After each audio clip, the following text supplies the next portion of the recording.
Water and sewerage system districts under KMC. ठीक है जी, ये स्कीम नहीं है हमारे ऊपर। तो मुझे ताजा ताजा भी बुलाया गया था नैब में कि आउटसाइड बजट आप ले आए स्कीम। ये आउटसाइड बजट स्कीम थी, इसलिए पिछले साल 2019-20 में इसका जिक्र नहीं है। 2020-21 में लिखा गया और फिर लिखा है कि ये स्कीम अप्रूव हुई। DDWP होती है डिपार्टमेंट डेवलपमेंट वर्किंग पार्टी, यानी कैबिनेट डिवीजन के डिपार्टमेंट सेक्रेटरी ने, उनके अंडर में ये स्कीम आती है। अप्रूव की ये स्कीम 13 मार्च 2020 को, आज से तकरीबन 2.5 महीने पहले। बहुत अच्छी बात है यार, चलो इसी बहाने स्कीम तो पता नहीं क्या है, improvement rehabilitation of different roads streets including water. Scheme की कॉस्ट क्या है?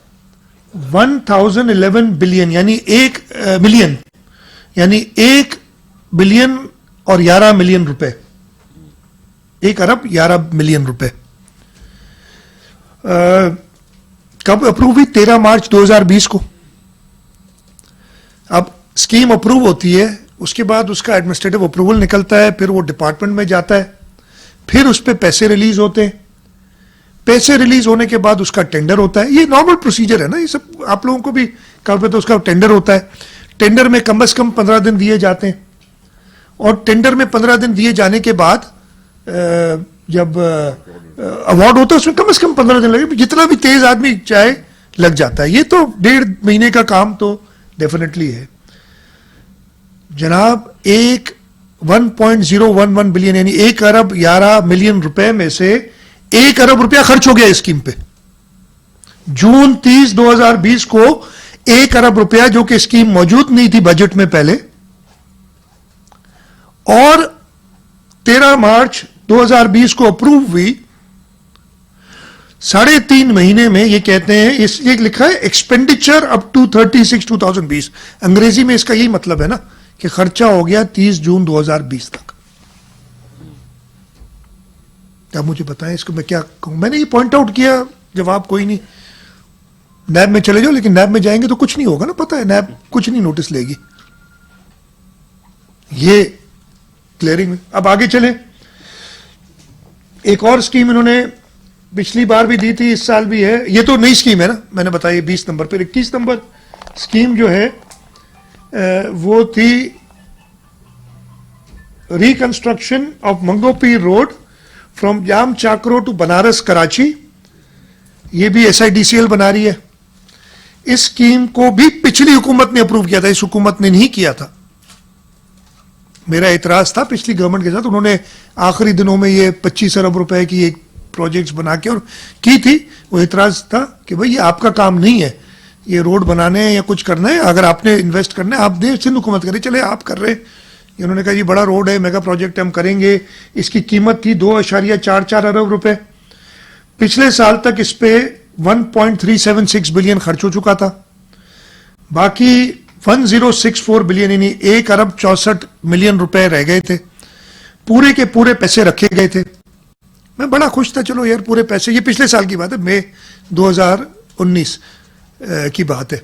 पूरे पैसे रखे, हमें कुछ पता नहीं, हमें बताते नहीं है। सूबाई हुकूमत को बिल्कुल लूप में नहीं रखते इन स्कीम्स के लिए। एक 1064 मिलियन में यानी 1 अरब 64 मिलियन में से खर्च कितने हुए इस साल? 192 मिलियन रुपए। 1 अरब रुपए रखे गए, 1 अरब 64 मिलियन और 192 मिलियन यानी तकरीबन 19%, 18% पैसा खर्च हुआ। ये बड़े कराची के लिए शायद कोरोना का मसला है ना भाई, क्या करें। ये तो पिछले, मैंने तो कई बार सुना था कि प्राइम मिनिस्टर आज आए या कल आए इनका इफ्तिताह करने स्कीमों का, ये हमने सुना था ना कि प्राइम मिनिस्टर आ रहे, परसों आ रहे, कल आ रहे, इस इतवार को आ रहे, लेकिन ये पोजीशन ग्राउंड की है। अगली scheme reconstruction of Nishtar road and Manghopir road, 1.9 billion की स्कीम। इस स्कीम में 781, अगेन ये पिछले गवर्नमेंट की स्कीम है, इस गवर्नमेंट की नहीं है। पिछले गवर्नमेंट में 15 जनवरी 2018 को अप्रूव हो गई थी और पिछले साल तक यानी जून 30, 2019 तक 781 मिलियन इस पे खर्च हुए थे। बाकी बचते थे 1118 मिलियन। पूरे के पूरे रखे हुए थे फिर मैं खुश था कि यार चलो कराची के लिए, मेरे सूबे के लिए एक और अच्छा रोड बन जाए कि लोगों को फायदा होगा, कोई इसमें बुरी बात नहीं है। एतराज़ मुझे अपनी जगह पे है कि ये फेडरल गवर्नमेंट का काम इन स्कीमों का नहीं है, वो बिजली दें, इरिगेशन का हमने वो भी बताऊंगा आपको। उस स्कीम पे खर्च कितना होता है?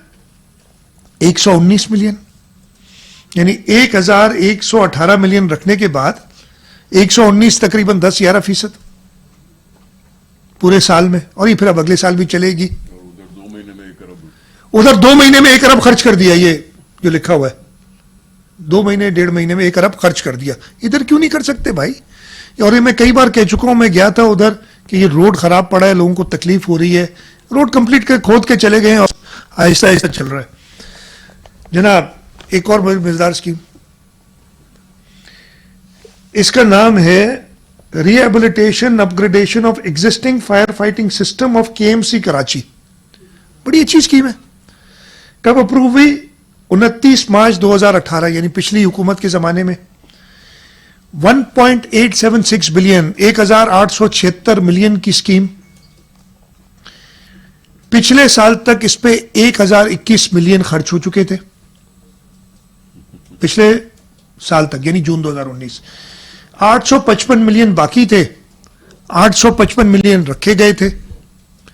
खर्च कितने हुए? 313 मिलियन। तो मैं इसमें भी खुश, 313 मिलियन 855, चलो कम से कम 40% बनता है तकरीबन। ये तो हुआ। मैंने कहा ये तो अच्छी बात है। मैंने फोन उठाया और म्युनिसिपल कमिश्नर से पूछा कि यार ये तुम लोग शोर मचाते हो, ये तकरीबन 1.5 अरब रुपए, बाकी तो पैसे मिल गए आपको, 1.5 अरब रुपए खर्च हो चुके हैं आपकी फायर फाइटिंग सिस्टम को अपग्रेड करने के लिए। और ये तो कितने फायर इंजन आए ये उन्होंने कहा नहीं, ऑब्वियसली उन्हीं, मैं आपको कह रहा हूं, उनका कुछ नहीं है। मैंने कहा मैं आपको कह रहा हूं, 1 पहिया भी नहीं दिया किसी फायर इंजन का। पिछले साल जून 2019 तक 1021 मिलियन खर्च हो चुके हैं, 313 मिलियन इस साल खर्च हुए है, कुछ भी नहीं ग्राउंड पे। मतलब ये कब देंगे ये सारी चीजें? ये बातें बहुत कर रहे हैं, लेकिन ये ग्राउंड पे ये पोजीशन है। ये तो थी स्कीमें। इसके अलावा 2 और स्कीमें थी जो इन्होंने पिछले साल रखी थी। एक construction of road over Malir Bund from Dadabhai town to expressway up to limits of PNS Mehran, 44 million की स्कीम थी। और ये स्कीम इस साल भी रखी हुई है, मतलब पिछले साल रखी थी। और सॉरी, ये मलीर बंद, हाँ, पिछले साल रखी थी, अनअप्रूव्ड थी, इस साल दोबारा रखी हुई है। पैसे 1 रुपया भी खर्च नहीं किया इस पर, शुरू नहीं हुई। अब ये इधर लिखा हुआ है कि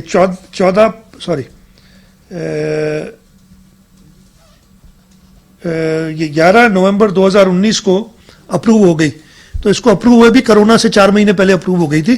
खर्चा 1 रुपया भी नहीं हुआ, लेकिन उस पर 1 अरब रुपया खर्च हो गया। है छोटी सी स्कीम, 44 मिलियन, 4 करोड़ 40 लाख की स्कीम है। मेरे ख्याल 15 दिन की में आदमी घुमा सकता है इस टाइप की स्कीम को, अगर अच्छा कॉन्ट्रैक्टर हो और ध्यान से दिया जाए। 1 रुपया भी खर्च नहीं हो, दूसरी तरफ 1 अरब रुपया वेरियस स्ट्रीट्स और वाटर सप्लाई लाइन, और ये हो गया खर्च। जनाब अब इन्होंने कुछ नई स्कीमें, जैसे मैंने कहा ना, बड़ी मेहरबानी की कराची पे, और बहुत सारी। एक और भी, एक construction of interchange over Malir ring road M9, ये पिछले साल भी थी, आपको मैंने याद होगा। पिछले साल अनअप्रूव थी, 1.4 अरब रुपए इसका एस्टिमेट किया था। अब इसको इन्होंने 14/5/2020, तकरीबन महीना पहले अप्रूव किया है 1.8 अरब रुपए में। अभी खर्चा कोई नहीं हुआ इस साल, पूरे पैसे नहीं रखे, 500 मिलियन रखे। उम्मीद है कि कुछ होगा काम, लेकिन ये पिछले साल की अप्रूव स्कीम है। इस साल उन्होंने मेहरबानी की, मैं गिन तो नहीं सकता इसलिए काफ़ी, 10-12 स्कीमें जो उन्होंने नहीं डाल दी हैं, और ये पिछले 24 घंटे में डाली हैं, पहले नहीं थी। आज से 2 दिन पहले जब APCC की मीटिंग हुई थी, ये नहीं थी। अब इसका मैं आपको ज़रा सिर्फ बताता हूँ कि नॉमेनक्लेचर में पढ़ लेता हूँ, और फिर मैं आप मुझे बताएं कि ये क्या है चीज़ें।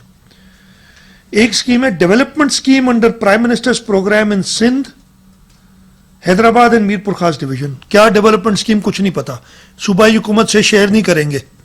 इसको इन्होंने अप्रूव भी कर दिया है 13/3/2020 को। 1.3 बिलियन की स्कीम है। यार हमें बता तो दे, हो सकता है डेवलपमेंट स्कीम भी कोई मीरपुर खास या हैदराबाद डिवीजन में। दूसरी स्कीम है development scheme under prime minister's programme Larkana Sukkur and Shaheed Benazirabad, 1.8 अरब रुपए की स्कीम है। मैं वही कह रहा हूं, हमसे सिर्फ कंसल्ट कर लें। एक तो ये काम नहीं है, प्राइम मिनिस्टर कोई बड़ा हाईवे दे हमें, प्राइम मिनिस्टर कोई हमें लाइनिंग का बड़ा प्रोजेक्ट दे, कोई डैम, बारानी डैम बना के दे जो हमें जरूरत है। थर में हमें जो हम बड़ी स्कीम्स कर रहे हैं पानी पहुंचाने की, वो दे। ये क्या है? Various development schemes in Hyderabad and Mirpur खास लाड़काना, नाली मोहल्ले की जो है नालियां और पे जो क्या होते वो बनाएंगे अब प्राइम मिनिस्टर साहब के डायरेक्टिव्स पे। अब आगे देखें, और भी बड़ी मजेदार एक तो मुझे बड़ी अच्छी लगी थी नाम, हाँ जी ये मिल गई मुझे। Improvement rehabilitation of different roads streets including water and sewerage system in constituency of provincial assembly at district east Karachi. हम सुन रही है, मैं दोबारा रिपीट करता हूं। Improvement rehabilitation of different roads, streets, including water, sewage system and constituencies of Provincial Assembly at District East Karachi. Provincial Assembly कौन सी ये भी नहीं पता।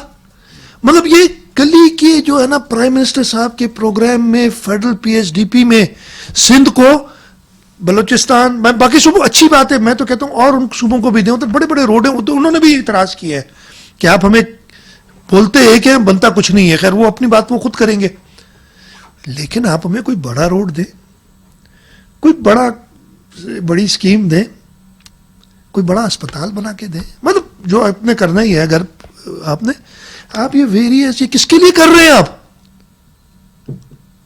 ये 217 मिलियन की स्कीम है कि एमपीए कॉन्स्टिट्यूंसी, कौन सा एमपीए मुझे नहीं पता, एमपीए कॉन्स्टिट्यूंसी है। मैंने तो सुना था, और मैंने सुना क्या था, मुझे पता है कि सुप्रीम कोर्ट की जजमेंट है कि आप किसी वज़ीर आला सिंध सैयद मुराद अली शाह प्रेस कॉन्फ्रेंस कर रहे थे। उनका कहना था कि एक तरफ कोविड-19 की वबा है और उसके साथ साथ उससे निपटने के लिए मुख्तलिफ हिकमत अमलियाँ अपनाई जा रही हैं और तमाम अमला भी मुतहरिक है। और उसके साथ साथ उन्होंने बजट के हवाले से भी ब्रीफ किया कि आमदा बजट में किस किस शोबे पर जो है वो तवज्जो मरकूज की जाएगी, शुबा तालीम, शुबा सेहत। और उन्होंने ये भी कहा कि शुबा सेहत के लिए उन्होंने खुसूसी फंड जो है वो रखे हैं और डेवलपमेंट फंड जो है वो कुछ कम किए हैं ताकि सेहत के हवाले से जो मुश्किलात सामने आई कोविड-19 से निपटने के लिए और कोरोना जो अभी वबा जारी है उससे निपटने के लिए जितनी भी सूरत हाल का सामना रहा, मुश्किल सूरत हाल का सामना रहा, फंड्स की किल्लत का सामना रहा, ताकि आइंदा जो है वो फंड्स की किल्लत का सामना भी ना रहे और मुख्तलिफ अस्पतालों में वेंटिलेटर्स भी रखे जाएं और दीगर सहूलियात वहां पहुंचाई जाएं।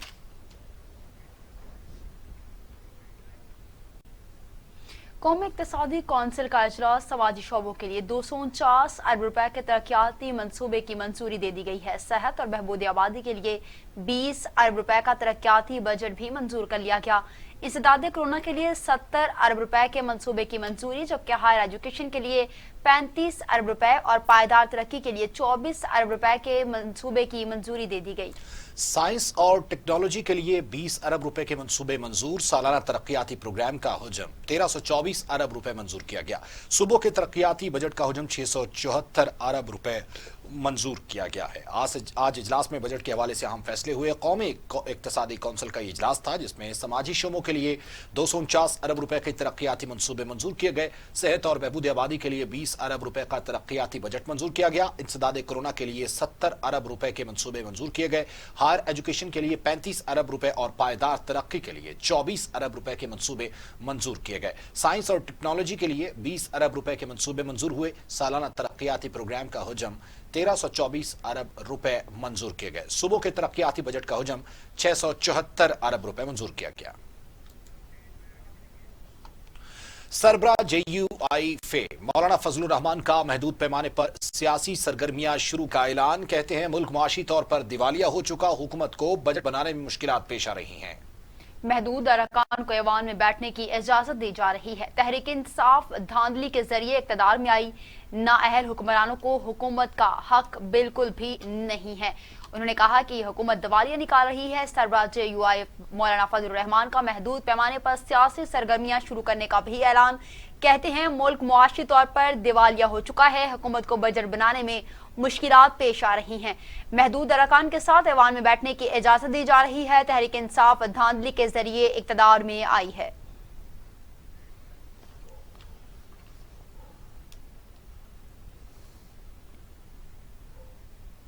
तो दूसरी जानिब शहबाज शरीफ ने बैरून मुल्क मुकीम पाकिस्तानियों को दरपेश शदीद मुश्किलात पर तशवीश का इजहार किया है। बैरून मुल्क फंसे पाकिस्तानियों की ताहाल अदम वापसी मुजरमाना लापरवाही काबिल मुजम्मत है। कायदे हिज़्ब इख्तिलाफ शहबाज शरीफ का कहना था बैरून मुल्क पाकिस्तानियों के पास पैसे खत्म और टिकट के ज्यादा किराए वसूल किए जाने के इतलात काबिल अफसोस हैं। वज़ीर आज़म और वज़ीर ख़ारजा बयान देकर भूल जाते हैं। सफारत खानों की अदम ताउन की शिकायत आम है। ईद उल फितर से कबल तमाम पाकिस्तानियों की वापसी के ऐलान का क्या हुआ? जायद किराए क्यों वसूल किए जा रहे हैं? शहबाज शरीफ ने कहा कि बैरून मुल्क पाकिस्तानी वतन वापस आना चाहते हैं। वज़ीर आज़म वज़ीर ख़ारजा सफारत खानों की सिफारिशें ढूंढने पर मजबूर है। तकरीर, बयान, दावे छोड़ें। हुकूमत बैरून मुल्क पाकिस्तानियों के अमले की मदद करे, उनकी वापसी के वाज़ेह प्लान तरतीब दे। चीनी स्कैंडल इंक्वायरी कमीशन की रिपोर्ट को इस्लामाबाद हाई कोर्ट में चैलेंज कर दिया गया है। पाकिस्तान शुगर मिल्स एसोसिएशन समेत 17 मिल्स मालिकान ने रिपोर्ट चैलेंज की। जहांगीर तरीन, मोनिस इलाही, खुसरो बख्तियार के भाई की मिल्स पिटिशनर्स में शामिल। दरखास्त में मौक़िफ़ अपनाया गया। इंक्वायरी कमीशन की तश्कील गैर कानूनी थी। इंक्वायरी कमीशन की तश्कील रिपोर्ट और काबीना से मंजूरी कलअदम करार दी जाए। आपको अहम खबर से आगाह कर रहे हैं कि शुगर मिल्स एसोसिएशन समेत 17 मिल्स मालिकान ने रिपोर्ट चैलेंज की है। जहांगीर तरीन, मोनिस इलाही, खुसरो बख्तियार के भाई की मिल्स पिटिशनर्स में शामिल। दरखास्त में मौक़िफ़ अपनाया गया कि इंक्वायरी कमीशन की तश्कील गैर कानूनी थी। इंक्वायरी कमीशन की तश्कील रिपोर्ट और काबीना से मंजूरी कलअदम करार दी जाए।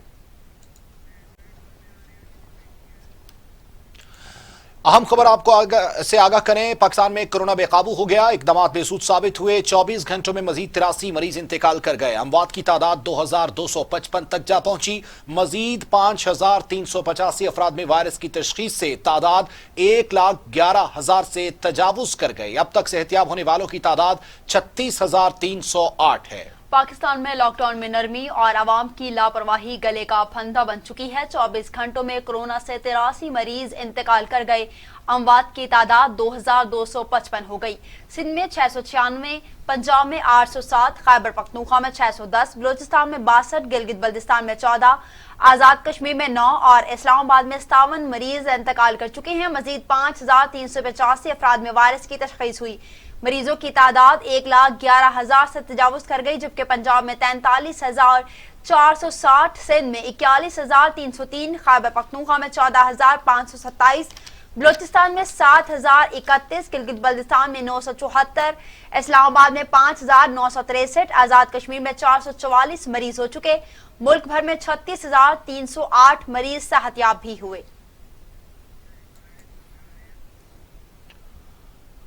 दुनिया भर में कोरोना से हलाकतों की तादाद 4,15,000 हो गई है। मरीजों की तादाद 73,50,000 तक जा पहुंची। 36,20,000 मरीज सेहतयाब भी हुए। अमेरिका में 1,15,000, बरतानिया में 40,600, ब्राजील में 37,312 हलाकतें हुई।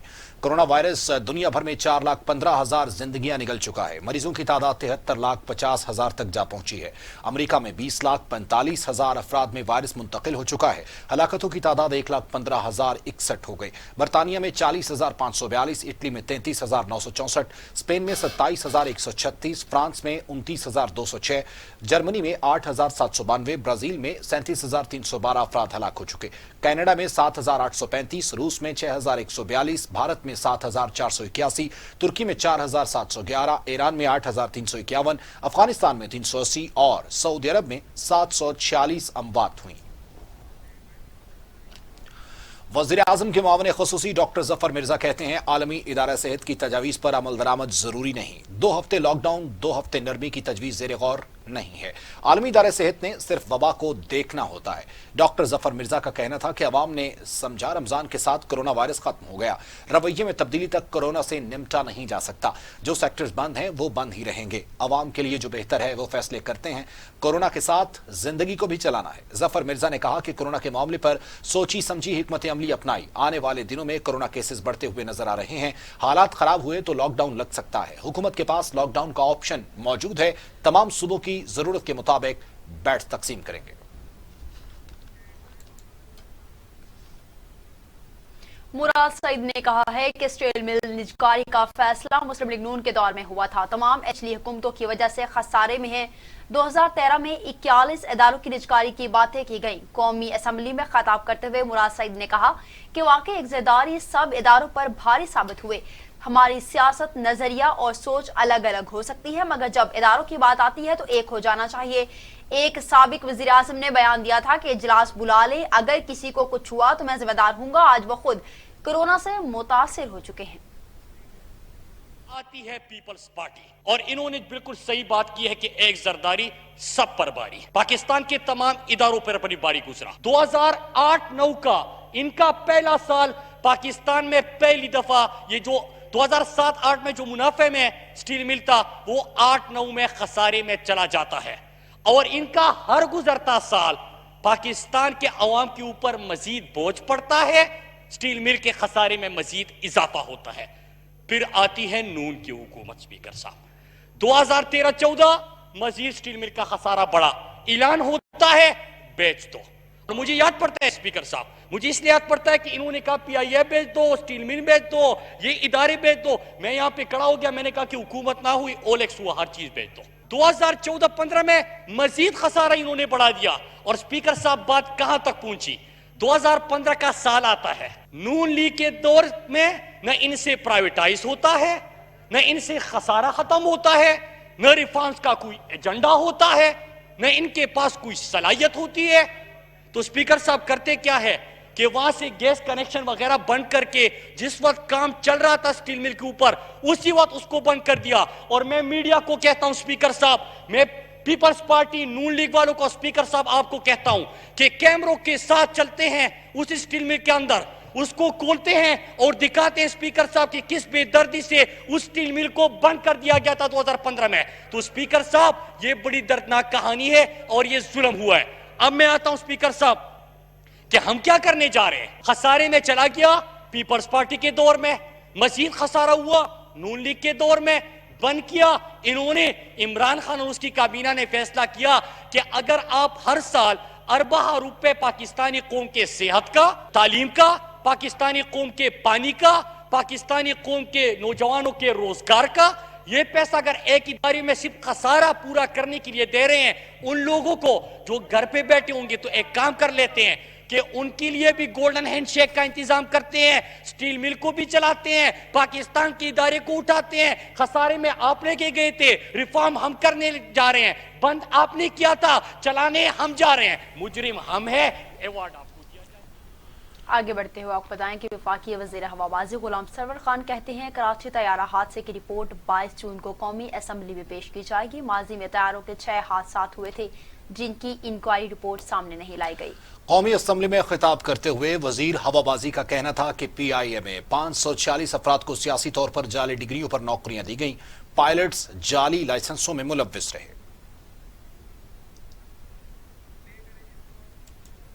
कहना पड़ता है कि नियर पास्ट में, मैं ज्यादा पीछे नहीं जाना चाहता, नियर पास्ट में 6 एक्सीडेंट्स हो चुके। बोजा एयरलाइन का तैयारा वो भी इस्लामाबाद के गिरदोनवा में गिरा, 150 के लगभग हलाकतें हुई।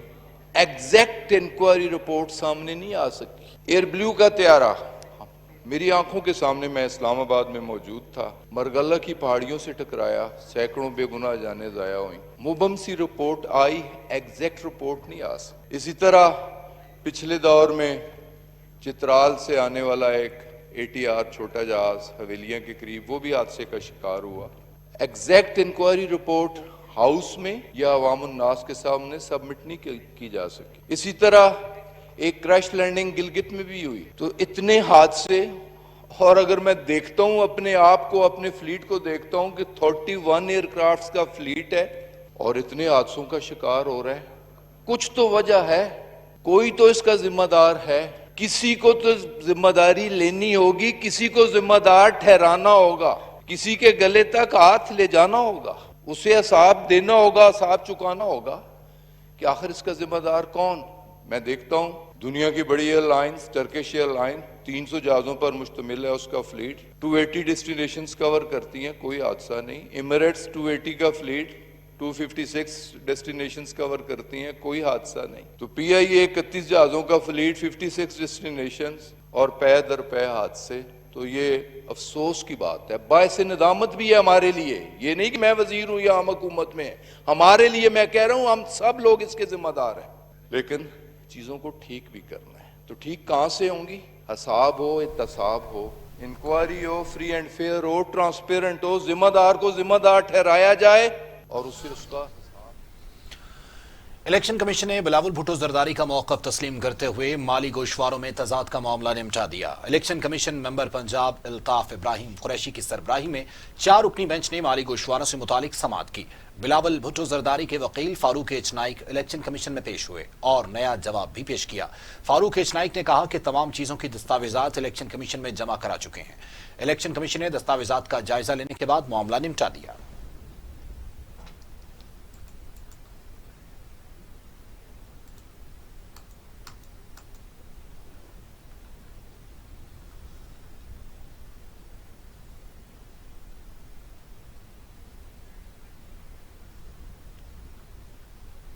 पाकिस्तान ने भारत की जानिब से एलओसी पर सीज फायर माहिदे के खिलाफ वर्जी पर सीनियर भारतीय सफारतकार को दफ्तर खारजा तलब करके एहतजाज किया। तर्जमान दफ्तर खारजा आयशा फारूकी ने कहा कि भारतीय फौज एलओसी वर्किंग बाउंड्री पर सिविल आबादियों को मुसलसल निशाना बना रही है।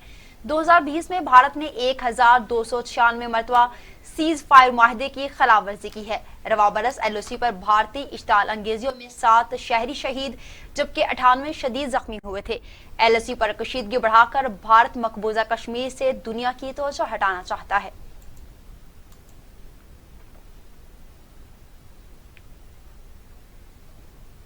भारत के खिलाफ वर्जियां जारी हैं, एलओसी पर खिलाफ वर्जियां जारी हैं। दफ्तर खारजा का कहना है कि भारत मुसलसल खिलाफ वर्जियां कर रहा है और सिविल आबादी को निशाना बना रहा है।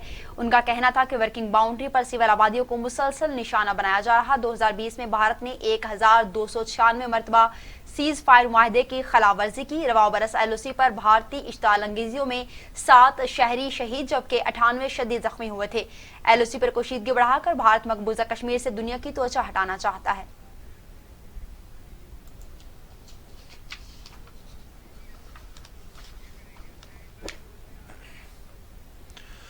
आईजी पंजाब शोएब दस्तगीर की जेर सदारत सेंट्रल पुलिस ऑफिस में video link conference. CCPO Lahore समेत सूबे के तमाम आरपीओज, सीपीओज और डीपीओज की बजरिया वीडियो लिंक शिरकत।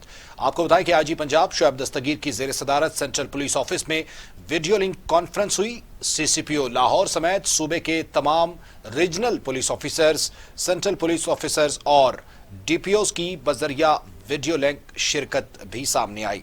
अमन अमान के हवाले से बातचीत की गई और खुसूसन कोरोना से निपटने के हवाले से जो सूरत हाल है उसका भी जायजा लिया गया। तमाम महकमों को और खुसूसन तमाम अफसरान को पुलिस का मोराल बुलंद रखने और तमाम एहतियाती तदाबीर और SOPs पर अमल दरामद करते हुए कोरोना से निपटते हुए अमन अमान की सूरत हाल को बेहतर बनाने की हिदायत की गई है। आईजी पंजाब शोएब दस्तगीर के ज़ेर सदारत सेंट्रल पुलिस ऑफिस में वीडियो लिंक कॉन्फ्रेंस की गई। सीसीपीओ लाहौर समेत सूबे के तमाम आरपीओ, सीसीपीओज और डीपीओज की बजरिया वीडियो लिंक शिरकत। इस कोरोना की सूरत हाल के हवाले से बातचीत की गई और SOPs पर खिलाफ वर्जी करने वालों के हवाले से भी लाहे अमल तैयार किया गया है। आईजी पंजाब शोएब दस्तगीर की ज़ेर सदारत सेंट्रल पुलिस ऑफिस में वीडियो लिंक कॉन्फ्रेंस की गई। इसी हवाले से मजीद तफसीलात जानेंगे शिराज निसार से। शिराज बताएगा क्या तफसीलात हैं इस इजलास की? आईजी पंजाब डॉक्टर दस्तगीर की ज़ेर सदारत जो है वो एक हंगामी तौर पर वीडियो लिंक कॉन्फ्रेंस की गई है जिसमें तमाम डिस्ट्रिक्ट पंजाब के तमाम डिस्ट्रिक्ट के जितने भी पुलिस ऑफिसर थे वो शामिल थे और खसूसी तौर पर इसमें ये जिक्र किया गया कि पुलिस की तरफ से इमरजेंसी नंबर 8787 जो है वो जारी किया गया है, जो बाकायदा तौर पर एडिशनल आईजी जो है उसको ऑपरेशनल कर रहे हैं।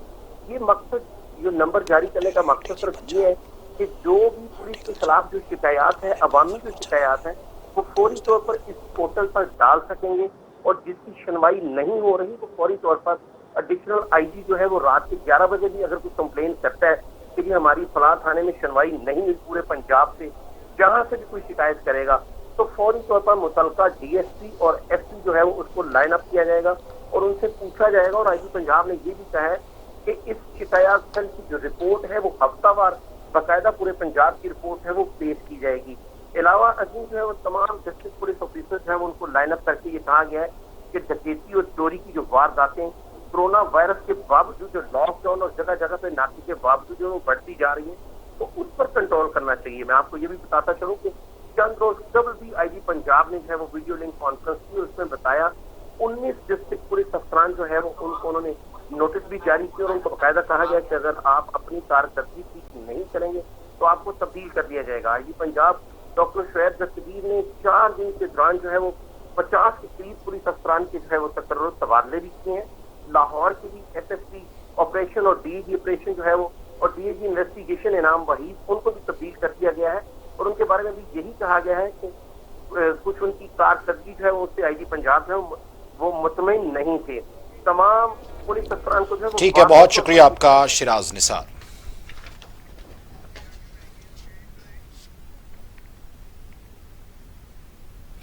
अहम खबर देंगे आपको। पंजाब में ग्रेड 18 और 19 और 14 अफसरान के तबादले कर दिए गए हैं। 18, 19 और 14वें ग्रेड के अफसरान के तबादले कर दिए गए हैं। Additional secretary school and education Mohammad Shabbir Bhatti को services and general administration report करने की हिदायत भी की गई है, जबकि डिप्टी कमिश्नर बहावलपुर शोजब सईद को services and general administration report करने की हिदायत कर दी। Director general Punjab horticulture authority को डिप्टी कमिश्नर बहावलपुर तैनात किया जा चुका है। जी हां, आपको बताएं कि ग्रेड 18 और 19 के तबादले सामने आए हैं। पंजाब में ग्रेड 18 और 19 के 14 अफसरान के तबादले किए गए हैं। Additional secretary school and education Mohammad Shabbir Bhatti को services and general administration report करने की हिदायत की है। डिप्टी कमिश्नर बहावलपुर शोजब सईद को services and general administration report करने की हिदायत की, जबकि डीजी पीएचए को डिप्टी कमिश्नर बहावलपुर तैनात कर दिया गया है। तफसीलात जानेंगे शुएब हाशमी से। जी शुएब हाशमी, बताएगा क्या तफसीलात हैं?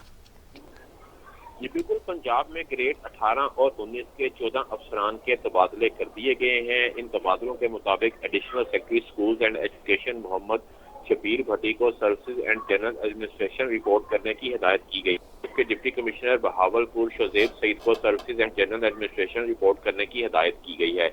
इसी तरह से director general Punjab horticulture authority को डिप्टी कमिश्नर बहावलपुर तैनात कर दिया गया है, जबकि डिप्टी कमिश्नर शेखुपुरा सिद्रा यूनुस को services and general administration department report करने की हिदायत की गई है।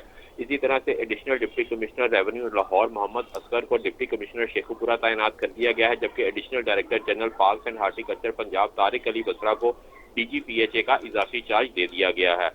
आपको बताता चलूं कि चीफ सेक्रेटरी पंजाब की जानिब से हदायत की गई है कि तमाम अफसरान जो हैं वो अपनी पोस्टिंग पर फौरी तौर पर आ जाएं और अपना चार्ज लें। मजीद तबादलों के हवाले से आपको बताता चलूं कि additional secretary schools and education Mohammad Shabbir Bhatti को services and general administration report करने की हिदायत की गई है, जबकि तकर्री के मुंतजिर आसिम मजीद को additional secretary school and education तैनात कर दिया गया है। इसी तरह से तकर्री के मुंतजिर जहांगीर अहमद को secretary Punjab provincial workers welfare board तैनात किया गया है, जबकि मजीद तबादलों के मुताबिक डीजीपीएचए फैसलाबाद मोहम्मद आसिफ को services and general administration report करने की हिदायत की गई है, जबकि एडिशनल डिप्टी कमिश्नर इस्मा एजाज को डीजीपीएचए फैसलाबाद तैनात कर दिया गया है। जी ठीक है, बहुत शुक्रिया आपका शुएब हाशमी।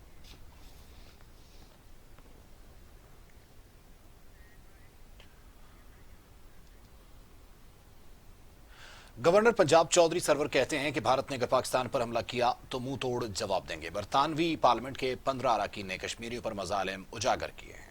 कश्मीरियों पर मुजालिम के खिलाफ हर फोरम पर आवाज उठाई जाएगी। कोरोना की सूरत हाल से मुकम्मल आगाह हैं। अवाम की बड़ी तादाद अब भी SOPs पर अमल नहीं कर रही। चैलेंजेस का मुकाबला मुत्तहिद होकर करेंगे। उनका कहना था कि तमाम चैलेंजेस का मुकाबला करेंगे और अवाम अभी भी SOPs पर अमल दरामद नहीं कर रही। हमारी हर चीज पर नजर है।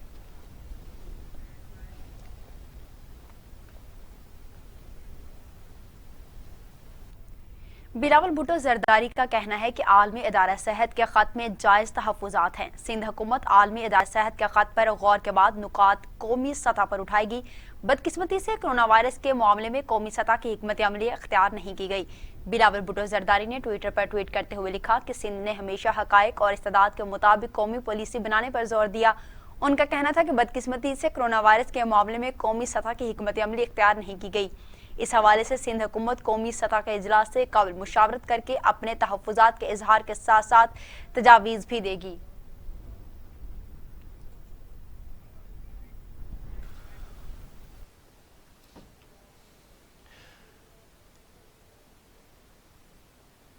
सईद गनी ने कहा है कि लॉकडाउन में नरमी के हक में नहीं थे, मजबूरन फैसला किया गया। जिस तरह के हालात नजर आ रहे हैं, लगता है लॉकडाउन खुद ब खुद होगा। पीटीआई सिंध हुकूमत के खिलाफ ज्यादा और कोरोना के पीछे कम है। वजीर तालीम सिंध सईद गनी ने कहा कि लॉकडाउन का ऐलान सबसे पहले सिंध ने किया। लॉकडाउन से मुतालिक सिंध हुकूमत के इकदामात को सराहा गया। उन्होंने कहा कि सुप्रीम कोर्ट ने कहा कि कोरोना के खिलाफ इकदामात पर कौमी पॉलिसी एक होनी चाहिए। पीटीआई के सिंध हुकूमत के खिलाफ शरारती सियासत खत्म नहीं होगी।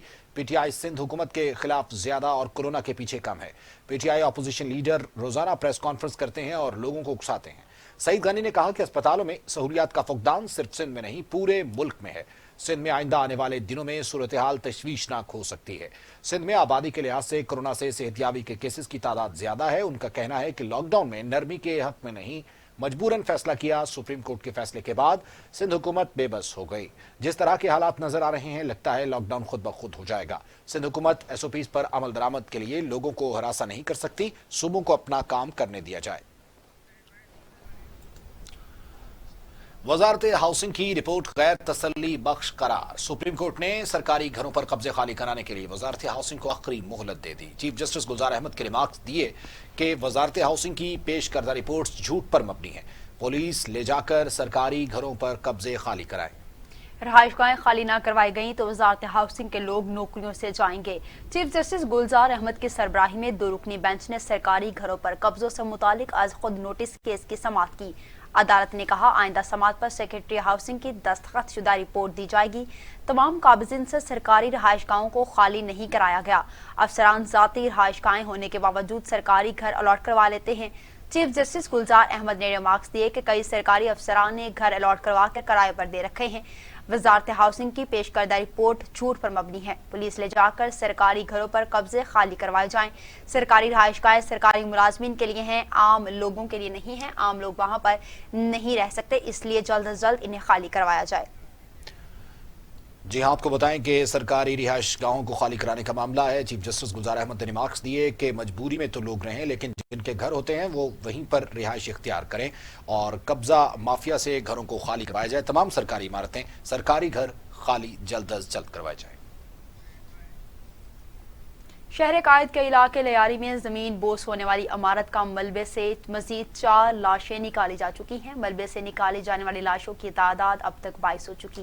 कराची के इलाके लियारी खड्डा मार्केट में 5 मंजिला इमारत जमीन बोस होने का मामला है। मलबा उठाने का सिलसिला जारी है।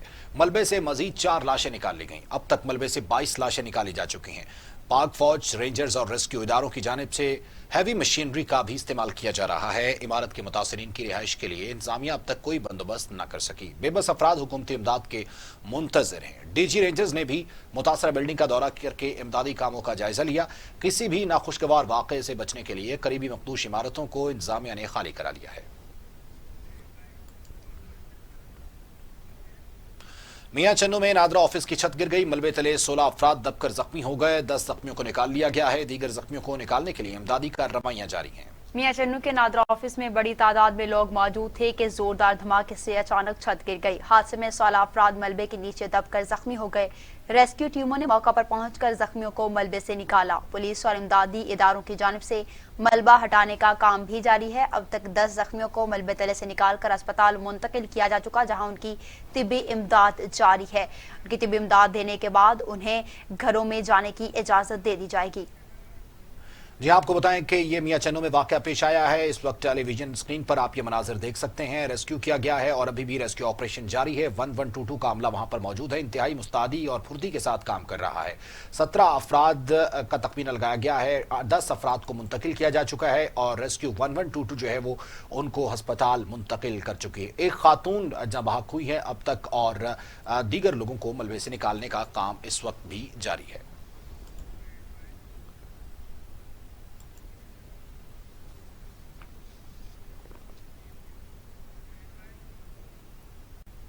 और अब बात करते हैं पश्तून सकाफत के रक्स अत्तन की, जो पश्तून सकाफत का अहम जुज समझा जाता है। सरहदों पर मामूर हमारे मुल्क के सपूत जब भी मौसीकी की महफिलें सजाते हैं इसी रक्स को तरजीह देते हैं। नौशहरा से माजिद खट्टक की रिपोर्ट।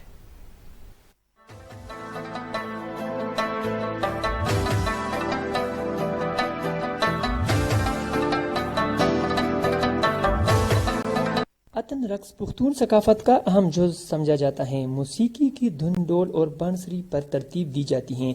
इस रक्स की कलीदी ज़रूरियात हैं। बड़े दायरे की शक्ल में कई लोग एक साथ ढोल की ताप पर एक ही तरह से रक्स करते हैं और इसी दायरे में घूमते हैं।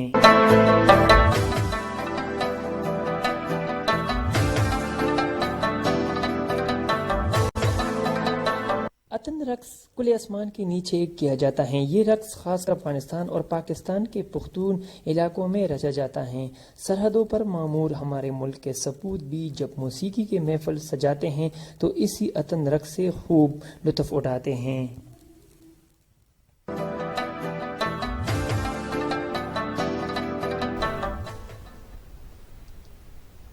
कोडीजी के नवाही गांव गुलशीर सोलंगी में 2 माह पहले मुबैना जाति का निशाना बनने वाली मुतासरा लड़की को इंसाफ ना मिल सका। मुतासरा लड़की ने अपनी फैमिली के हमरा इंसाफ के लिए court TV today DG office पहुंच गई और इंसाफ के लिए आला हुकाम से मदद की अपील भी कर दी। मजीद बात करते अपने नुमाइंदे दोस्त अली लाशारी से। जी लाशारी बताइएगा। जी बिल्कुल, इस वक्त मैं मौजूद हूँ टीवी टुडे ऑफिस कोडीजी में। एक मुतासरा खानदान हमारे साथ मौजूद है। एक लड़की जो 2 माह गुज़श्ता जो है उसके साथ मुबैना ज़्यादती की गई थी। 2 माह गुजर गए लेकिन उसे इंसाफ नहीं मिला। पुलिस भी इंसाफ नहीं कर रही और ना ही जवाबदार गिरफ्तार कर रही है। अगर गिरफ्तार कर भी रही है तो रिश्वत के एवज़ जो है उन्हें आज़ाद कर रही है। अभी मुतासरा खानदान हमारे साथ मौजूद है, वो लड़की मुतासरा भी हमारे साथ मौजूद है और उसकी वालदा भी। उनसे बात करेंगे कि उनका क्या कहना होगा कि उन्हें इंसाफ जो है अभी तक क्यों नहीं मिला, इसकी क्या वजह है। आप बताएं आपके साथ क्या हुआ। हमारे साथ नाजायज ही कही भैया। किसने किए जाते? लतीफ़ सोलंगी। हम पुलिस के पास गए? हम पुलिस के पास गए लेकिन उन्होंने हमारी नहीं सुनी। उन लोगों से उन लोगों ने पैसे लिए हैं। कितना टाइम हो गया आपके साथ? जी कितना टाइम हो गया है? 2 महीना थी भैया। अभी हमारे साथ उस मुतासरा लड़की की वालदा भी मौजूद है, उनसे भी बात करेंगे कि उनका क्या कहना होगा। हमारी बच्ची के साथ नाजायजी कही गई है। पुलिस के पास जा सोच कर जाए वे हैं, इंसाफ नहीं मिले। चांदी चौथा माण्हू चढ़ियो चईंदा असां भॼी विया जंहिं मां के इंसाफ वज़ीर आला के मां अपील दी कयां हमने खुद पर पेट्रोल छिड़ककर जो है खुद को आग लगा। कश्मीर में कोरोना वायरस के केसेस और अमवात में इजाफे के बाद डिप्टी कमिश्नर कश्मीर मुनव्वर अली मिठियानी की जानिब से कश्मीर, गड्डो और बख्शापुर टाउन को मुकम्मल सील करने के अहकाम जारी, मगर इंतजामिया ने ऐसी कोई भी कार्रवाई नहीं की। कोरोना वायरस को फैलने का मजीद खतरा भी लाहक है। मजीद जानते हैं इकरार अली फ्रांस। जी इकरार, आगाह कीजिएगा। जी बिल्कुल, मुल्क भर की तरह कश्मीर शहर में भी कोरोना वायरस ने अपने पंजे गाड़ लिए हैं। इस वक्त कश्मीर शहर के अंदर 36 के सामने आए हैं, जिसके बाद आपको बता दूं कश्मीर डीसी मुनव्वर अली मिठानी साहब ने नोटिस जारी करते हुए कहा कि कश्मीर के साथ 3 टाउन को सील किया जाए, जिसमें गुड्डू, बख्शापुर, बडानी और कश्मीर को सील किया जाए, मगर इंतजामिया ने कोई भी ऐसा इकदाम नहीं लिए, न ही कोई कार्रवाई की है। मजीद हमारे साथ शहरी मौजूद है, मजीद उनसे जानते हैं कि उनका क्या कहना है। जी आप बताएं, यहाँ पर डीसी साहब ने जो नोटिस निकाला उसके बाद यहाँ पर क्या इंतजामिया कार्रवाई कर रही है? यहाँ तो कुछ भी नहीं है। डीसी साहब ने लेटर निकाले हैं 3 टाउन के लिए, बख्शियापुर, गुड्डू, कश्मीर के लिए। यहाँ कोरोना का मरीज अभी तक 35 तकरीबन केस हैं, 40 तक हैं। 4 तो फौत भी हुए हैं, उसमें हिंदू कमेटी के भी लोग शामिल हैं, मगर यहाँ कोई भी इस पर अमल नहीं है। इसी लेटर पे एसडीएम तो खुद करप्ट है और यहाँ कश्मीर शहर पूरा का पूरा खुला हुआ है। साथ में देरा मोड़ के होटल वगैरह हैं और कश्मीर के होटल वगैरह हैं, वो भी खुले हुए हैं। हम मुतालबा करते हैं कि अगर टाउन पर अमल करवाना है तो कोरोना है, लॉकडाउन है तो मुकम्मल शहर को लॉकडाउन करें, नहीं तो 2 पॉलिसी क्यों इख्तियार किए हुए हैं। होटल खुले हुए हैं, दुकानें खुले हुए हैं, किसी गरीब शहरी को पकड़ करके उनके खिलाफ FIR दाखिल करते हैं, फिर कहते हैं कि ये कोरोना है, उस पर हम अमल करवा रहे हैं। जी बिल्कुल, आपने शहरियों की बातें सुनी। उनका यही कहना था कि इंतजामिया कोई भी बिल्कुल ऐसा अमल दरामद नहीं करा रही, न ही कोई ऐसे इकदाम किए जा रहे हैं। जी, कोरोना वायरस के पेश नज़र हुकूमत की जानिब से लगाए गए लॉकडाउन में 8 रोज के बाद मुकम्मल तौर पर खोल दिया गया है। रोजगार न होने के बायस दिहाड़ीदार काम करने वाले अफराद फाकाकशी पर जिंदगी गुजारने पर मजबूर हैं। तफसीलात के लिए हमारे साथ मौजूद हैं तुफैल बिलोच, उनसे जानते हैं। जी तुफैल। जी बिल्कुल, लॉकडाउन की बात की जाए तो ठुल शहर 8 दिन के बाद मुकम्मल तरह खुल गया है, लेकिन दिहाड़ीदार मजदूर तबका जो है मजदूर न होने की वजह से फाका कशी करने पर मजबूर है। मेरे साथ शहरी मौजूद है, मजीद जानते हैं उनसे उनका क्या कहना है। जी अस्सलाम वालेकुम भाई साहब, अभी तो तकरीबन 9 दिन हो गए। अभी तो गरीब आदमी बहुत परेशान है, रोटी के लिए, खाने के लिए।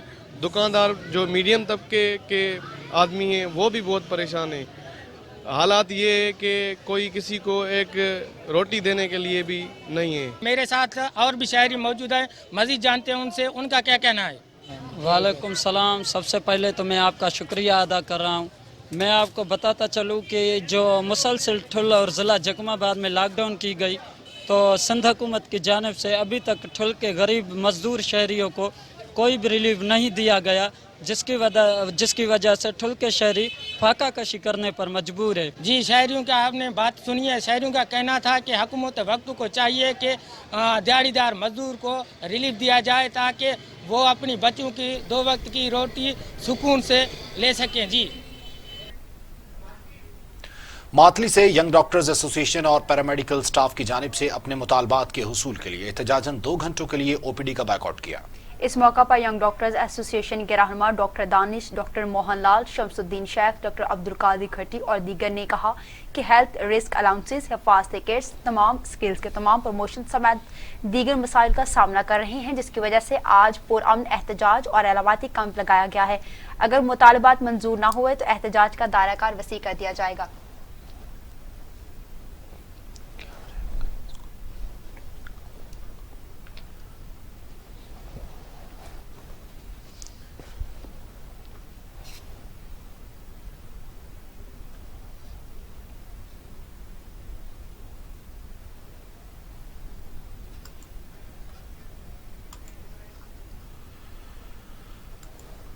बात करेंगे हासिलपुर की। शहरियों ने SOPs का नजरअंदाज कर दिया है। हासिलपुर में कोरोना से मुतालिक SOPs की शहरियों ने धज्जियां उड़ा दी हैं। शहरियों में मास्क का इस्तेमाल भी बहुत कम देखने में आ रहा है। शहर के बाजारों और दुकानों पर शहरियों का रश भी नजर आ रहा है। शहर भर में SOPs की खिलाफवर्जी की जा रही है, कोई भी SOPs को फॉलो करता हुआ नजर नहीं आ रहा है। इस वक्त हमारे साथ मौजूद हैं रेहान अली अब्बासी, उनसे मज़ीद जानते हैं। जी रेहान अली अब्बासी, बताइएगा SOPs की खिलाफवर्जी जारी है।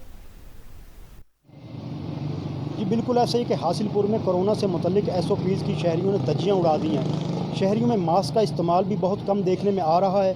शहर के बाज़ारों और दुकानों पर शहरियों का खासा रश भी देखने में आ रहा है। शहर भर में SOPs को नज़रअंदाज किया जा रहा है। हमारे साथ इस वक्त मरकज़ी अंजमन ताजरान हासिलपुर के जनरल सेक्रेटरी फैसल वसीम भट्टी साहब मौजूद हैं। आइए हम उनसे जानते हैं कि वो इस हवाले से क्या कहना चाहते हैं। जी सर। बिल्कुल ऐसा ही है। इस सिलसिले में WHO ने भी लेटर जारी किया और वार्निंग दी है, पाकिस्तान की सूरत इंतहाई संगीन हो सकती। रोज़ाना 5 से 6 हज़ार केसेस आ रहे हैं, लेकिन लोग इस सिलसिले में बिल्कुल परवाह नहीं कर रहे। AC साहब ने भी 2 दिन पहले कॉल की है। उन्होंने कहा कि कोरोना ऑर्डिनेंस के साथ मैं पर्चों का इंदराज करूंगा। मेरी लोगों से अपील है, प्लीज़ घरों से बाहर ना निकलें और मास्क का इस्तेमाल करें और इस जानलेवा वायरस से बचें। शुक्रिया जी। मरकज़ी अंजमन ताजरान के जनरल सेक्रेटरी फैसल वसीम भट्टी साहब ने शहरियों से अपील की है कि मास्क का इस्तेमाल करें। दूसरी जानिब आपको बताएं कि इस वक्त पैरामेडिक्स की खिदमत और डिप्टी कमिश्नर ने कहा है कि कोरोना के खिलाफ जंग में डॉक्टर्स, नर्सेज और पैरामेडिक्स की खिदमत नाकाबिल फरामोश हैं। उम्मीद करता हूं कि डॉक्टर्स और दीगर फ्रंटलाइन फाइटर्स आइंदा भी इसी हवाले से कोरोना से नबरदाजमा होंगे। जिला इंतजामिया के ज़ेर-ए-इत्माम कोरोना के खिलाफ फ्रंटलाइन फाइटर्स, डॉक्टर्स, नर्सेज और पैरामेडिक्स के एजाज में तकरीब का एहतमाम किया गया। डिप्टी कमिश्नर ने कहा कि कोरोना के खिलाफ जंग में डॉक्टर्स, नर्सेज और पैरामेडिक्स की खदमात नाकाबिले फरमोश हैं। उम्मीद करता हूं कि डॉक्टर्स और दीगर फ्रंटलाइन फाइटर्स आइंदा भी इसी जज्बे के साथ काम जारी रखेंगे। किसी डॉक्टर या दीगर अमले को किसी भी किस्म का मसला हो तो वो बराह रास्त मुझसे राब्ता कर सकता है। कोरोना के खिलाफ जंग के दौरान हर मुमकिन कोशिश की है कि हिफाजती किट समेत तमाम चीजें प्रोवाइड की जा सकें। खबरों का सिलसिला इख्तिताम को पहुंचा। न्यूज़ स्टूडियो से फिल वक्त इतना ही। मजीद खबरों और अपडेट्स के लिए देखते रहिए टीवी टुडे।